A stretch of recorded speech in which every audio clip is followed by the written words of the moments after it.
você consegue, nesse sentido, estabelecer quais são os critérios para que você tenha uma determinada saída. Então, costuma ser, né? Então, na tabela verdade, o que a gente tem? A gente sempre representa através de 0 e 1. E o que significaria esse 0 e 1? É como se fosse o ligado e desligado.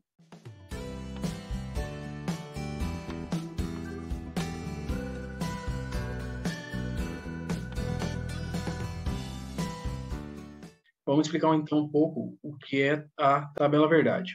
Tabela verdade nada mais é do que uma situação em que você vai colocar todas as possibilidades de uma determinada entrada, né? Então, determinadas informações de entrada no seu circuito, no seu dispositivo, e como que você quer que isso se comporte na saída.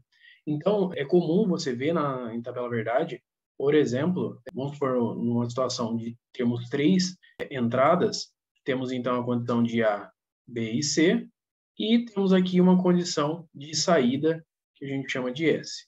A nomenclatura pode variar de acordo com o que você estiver vendo, né? Então, de acordo com determinados livros, eles vão chamar de uma forma ou vão usar outras letras, né? Mas o importante aqui é entender o conceito em si. Então, aqui, nessa situação, a gente tem, então, 3 entradas, né? Entrada A, B e C, e uma saída S. O que seriam essas entradas? Por exemplo, vamos colocar uma situação hipotética aqui. Imagina que você tenha na sua casa um corredor na sua casa, certo? Então, nesse corredor, vamos supor que você queira que ele só acenda a luz se, por exemplo, a luz da sala estiver acesa também, então ele também vai acender do corredor. E se a luz da cozinha, por exemplo, se ela estiver acesa ou apagada, isso indifere na situação. Então, você tendo essas condições, você consegue pensar em quais tipos de entradas você tem, tentar satisfazer a condição inicial. Então, você consegue, nesse sentido, estabelecer quais são os critérios para que você tenha uma determinada saída. Então, o que costuma ser, né? Então, na tabela verdade, o que a gente tem? A gente sempre representa através de 0 e 1. E o que significaria esse 0 e 1? É como se fosse o ligado e desligado. Então, você tem um interruptor, você pode muito bem acender e apagar a lâmpada. E imagina que acender a lâmpada é 1 e apagar é 0. Então, só tem esses dois estados. Essa numeração você pode ter no sentido tanto de 0 e 1, né?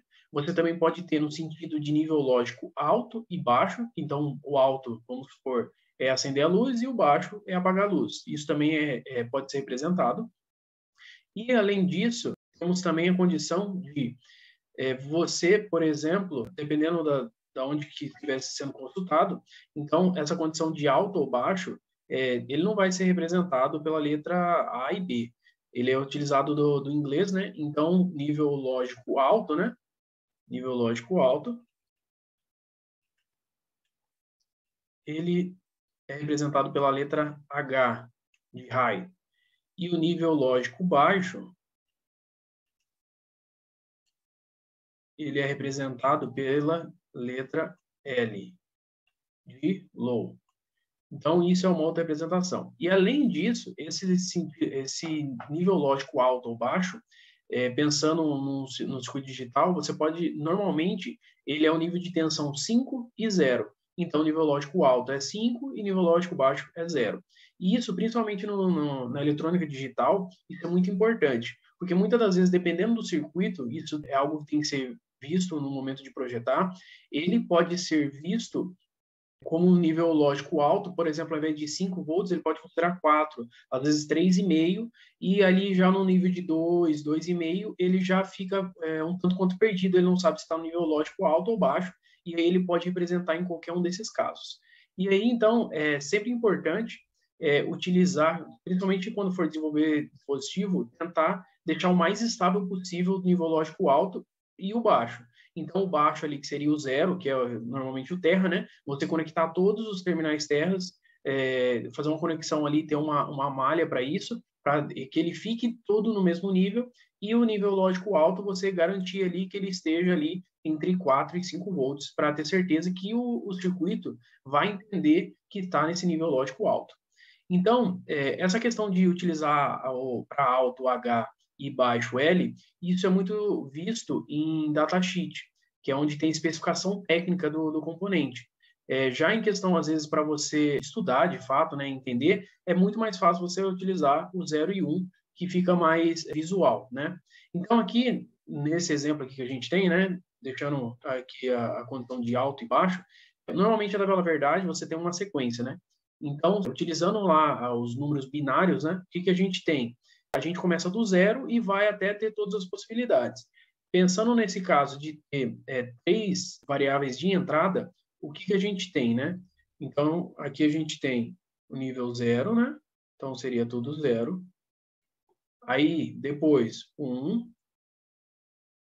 Aí, depois seria o equivalente ao estado 2, que é o quê? É 1 e 0. E aqui você só vai repetindo. E aqui, estado 3, 1 e 1. Aí, depois você pode repetir aqui os de baixo. 0 e 0. 1, 0 e 1. 1, 1 e 0.